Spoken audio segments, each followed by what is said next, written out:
Hello and welcome back to another episode of Critical Reactions with your host, Bryan. We're going to continue on with this week's theme of hidden gems, looking at bands that hopefully you don't know. Although I should say bands and artists, because today I'm pretty sure we have an artist. Rachel Flowers is who we're checking out today. We're going to be looking at the track A.B. off of the album Bigger on the Inside. Let's dive in and see what Rachel's bringing to the table today.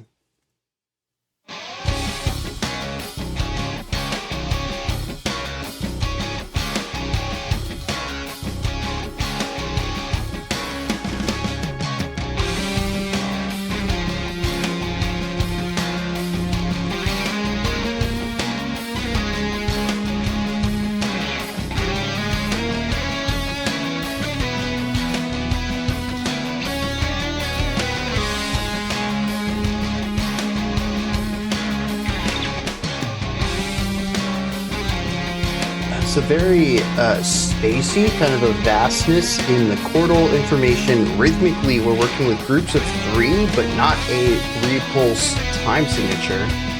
Haven't quite figured that one out yet.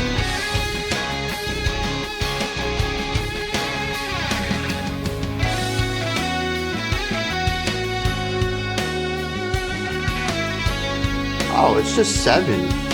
Having our accent on 3 and 7 here, grouping it into 3 and 4 pulses, really helps. I wonder if the last section was 7 too. There's almost a jazziness to the piano and drums.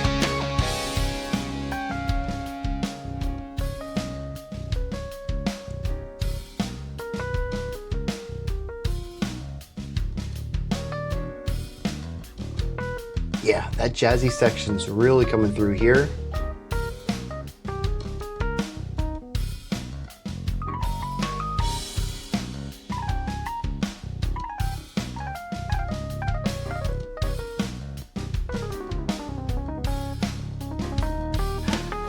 Having lots of fun with this.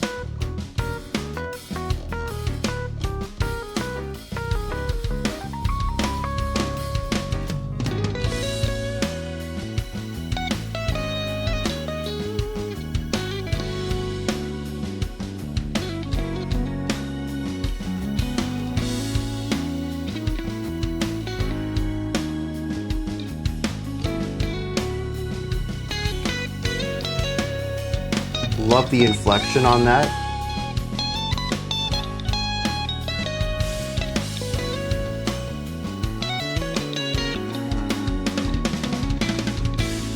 Yeah, a walking bass line into the drum fill. Fantastic end of the phrase.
Yeah, very interesting. Now, I'm pretty sure we returned to the A section in that final moment. Pretty standard Pretty standard jazz idea of A, which is the main melody, B, which is the solo section, then A, which is the main melody again.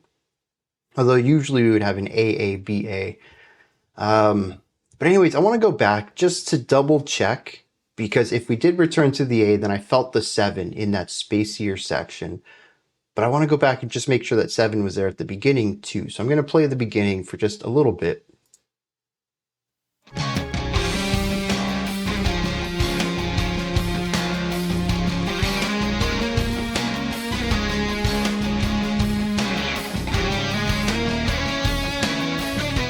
Yeah, so I don't know what I was on about earlier, talking about groups of 3.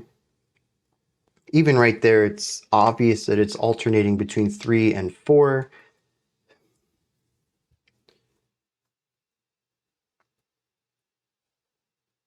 Yeah, I don't know. Definitely a song that is in 7, though, for the entirety of the track. It's a really gorgeous song, too. I think one thing I really like about it that stands out is the combination of the prog metal and jazz. This is a jazz track in composition, in some of the harmonic ideas, certainly in the melody writing, and quite frequently in the rhythm section, the piano, the bass, and the drums. But I definitely would put this into jazz fusion, as it's difficult to separate the jazzier elements from the metallic ones. They're so intertwined with each other that, I wouldn't say, oh, this is prog metal on top of jazz or something. No, this is jazz fusion. Everything's kind of mixed together. And I love the ways that it all comes together. For instance, I had mentioned that, the beginning of the song, very spacey. It's led by keyboard and guitar. It's a very prog rock, prog metal kind of thing going on there. The drums have some more aggressive sounds to them, but it's about the little nuances in the drum pattern here that remind me of something more jazzy. If you listen to the piano, what they're doing, what they're playing, what chords they're playing, how they're playing them, what kind of rhythms they're using, it kind of leans a little more towards the jazzy side. The bass guitar, uh, I don't know, man. Prog metal and jazz kind of use the bass in similar ways, or can use the bass in similar ways. But there's definitely a jazzy element to the bass as well, especially given all the walking bass lines in here. The prevalence of the bass, its use as a part of the rhythm section, rather than what you kind of see in metal and rock more often, is the bass supplementing things. Rather than guiding the song, they kind of sit in the shadow of the bass kick or the guitar. Here, they're definitely a part of that guiding factor, though. Something that to me leans a little bit more towards jazz, but of course, progressive metal likes to use their bass in more interesting, melodic, or functional ways as well. And it really is this little cross section of these two styles of music, though I will say when we get into the solo section, that dips very heavily into a more of a pure jazz focus there, with lighter ideas and a focus on very jazz phrasing. That is to say that if I told you to think of a guitar solo, 9 times out of 10, you're going to think of a solo that is just constant playing. It's one of the benefits of a guitar is that you don't need to breathe to play it. So you can just keep playing infinitely until your muscles give out. But a lot of jazz comes from aerophone instrumentation, trumpets, flutes, saxophones, trombones. These soloists need to breathe. And so jazz ends up having a distinct sort of pacing to it where rests are just as much a part, generally speaking. There are certainly phenomenal jazz musicians out there who will use circulatory breathing in order to create nonstop solos, even on an aerophone instrument. Regardless, though, a majority of jazz musicians are going to take a moment to breathe, and it's going to create solos that have rest and silence as just as much of a key part of the solo as what's being played. It's what creates the phrasing and the pacing of a solo. And whereas, like a metal guitar solo, you're going to be able to differentiate guitarists by what they play, the speed that they play, the types of notes they like to land on. When it comes to jazz musicians, you can even start to understand and begin to, even just listening to it, not knowing who's playing it, start to understand, oh, this is this person doing the solo simply because of what they play, how they're playing it, but also where they put breaks in, how long they allow their breaks to be, how they use their breaks and pauses in the narrative structure of the solo. It just becomes another tool that we just don't see too often in rock and metal writing, kind of at all. Even when you think of riffage, main guitar riffs, there's usually very little pauses going on in there. It's just constant. If there's a pause, why don't you put a pedal tone in there? That's the metal thing to do. So here, even on the keyboard, and the guitar, there's plenty of pauses in the solo. And I think that's really interesting because it's just something you don't see too often in a metal framework. But it also creates this really interesting breathing cadence. The lines themselves typically aren't more than 4 to 5 notes at a time. You just get the burst of the story and then a pause, and another burst, and then a pause, and another burst. And to me, it feels like storytelling. This is one of the things I love about this type of melody writing, because these are like punctuation. These are the periods, these are the commas in a sentence. We don't get these. Metal is run on sentences, constantly coming at you. This, though, is well thought out. It's well delivered. There's pacing to it. There's fluidity to it. I really love all of this. And I love the repetition in it too. There was one moment when we had these descending 4 notes. Do-do-do-do, do-do-do-do. Those are not the same pitches. I'm not a trained singer. I would not be able to sing the pitches, even if my life depended on it. But we just have this descending idea with a pause at the end of it. And then we shift the pitches of those down a little bit. We bring those 4 same intervals between the notes, but we drop the first pitch. We do that again and again. It kind of speeds up over time. I just thought that was such a cheeky little thing to do. It brought a huge smile to my face. Just a fun little idea to inject into that. I love the solo sections. I thought they worked really well. Great melodic writing, great pacing, great humor and emotional delivery through it. I kind of wish I got to see it live. I don't know what it is with jazz style solos. They just never hit as hard. Studio recorded. I've mentioned this in the past. Jazz to me is a live music. And I don't know, something about it. It's just psychological. It's not like the music's different. It's not like the writing is any different. It's the same person writing the solo. But I wish I could see this live though. So yeah, that's a lot of the jazzier side of thing, kind of looking at the ways that jazz introduces itself into the A section and the solo section and how I really enjoyed that. But going back to the A section, and I love the sound of this. There are parts of it that remind me of Dream Theater more than anything else. I think a lot of it comes down to the spacier sound and the specific tone of the keyboard. There's also some use of vibrato using the modulation wheel on the keyboard, and to me that is just a very Dream Theater thing to do. I know other bands do it, but I don't know, whatever reason for me, I kind of have it locked in as that's like a staple of, why am I blanking on that dude's name? Anyways, I hear it a lot, Dream Theater. But I do like the atmosphere here. There's a little bit of feeling off because of the 7 time signature going on. This would probably be 7/8, I think, is what I would write this in. But you could, of course, write it in 7/4 if you want. It's going to look a little bit different, but it'll still sound the same. 7 pulse, we'll stick with that. 7 pulse meter. It threw me off a little bit at the beginning. There's a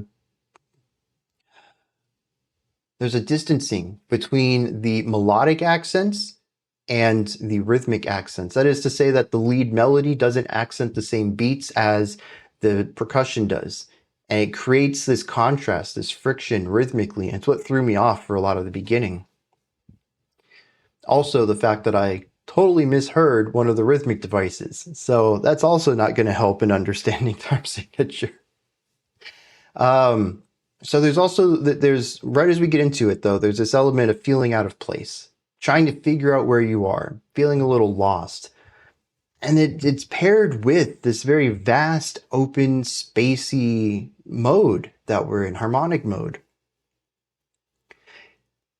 It just feels vast and limitless, but it's beautiful. There's no crushing despair of the vastness. It is actually a joy. It is being in awe of the vastness, to realize how small you are and how cool that is, how much there is out there to explore. Despite how small we are, we can still be important, even if we are less than important to the entire vastness of the universe. And I love that sort of positive expansiveness that this song explores. It creates something that immediately sweeps me up into everything. Like I said, kind of introduces this feeling of awe, of larger than. And I find that to be really interesting in how it clashes or contrasts with the B section, which is so small and quiet. Very light drumming. We have the bass there. We have very light soloing. All of the volume and bravado that we had in the A section is replaced with not necessarily a timidness, but a smallness. That scope is gone. And this is what I was talking about with this, feeling of this is vast expansiveness, but it doesn't make me any less important. We bring the song down. We reduce the scope down to just a piano solo with light rhythm section behind it. And it's still, there's no negativity emotionally. This is positive. This is joyful. It's fun. I talked about some of the ways that the lines, the ideas in the solo can introduce elements of fun, of joy.